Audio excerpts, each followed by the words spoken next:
For this whole passing series, you need a wall to pass at, or you could use the pole on a basketball. You could also use a partner and just make sure that you're hitting them right in the hands between belly button and chest level, so right here in the shot pocket, or I use a net. But essentially, regardless of what you do, you're only counting it if it's within a 1 foot radius of your mark.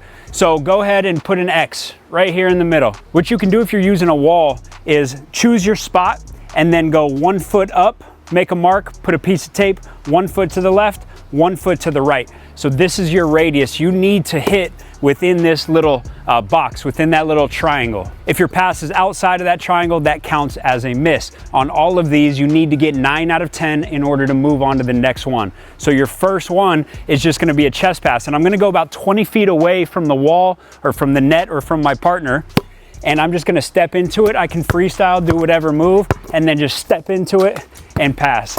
Regular two-hand pass. You wanna work on getting your body into it, putting some velocity behind the ball. That should be a line drive. In order to put some velocity, I gotta really step into it. This is not like this. This is a full body throwing that pass. It's not just my arms. The other thing is you wanna make sure that you're finishing thumbs down like this, okay? That one's pretty simple. I think most of you guys are gonna get that one. Phase 2 is then gonna be a one hand from the hip. So think about the same way that you shoot the basketball. You have a guide hand, you have a push hand.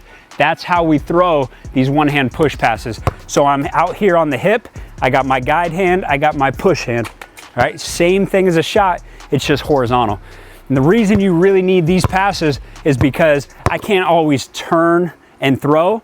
And also, if I'm using both hands, a lot of times the defender's gonna get his hand in there, but if I'm passing on that outside hip, the defender's not gonna be able to get a hand on it. So for round 2, do off the dribble. This is a freestyle here, and then just get it on the hip and fire it. Now keep in mind, when I say 9 out of 10, I mean 9 out of 10 right hand and then 9 out of 10 left hand.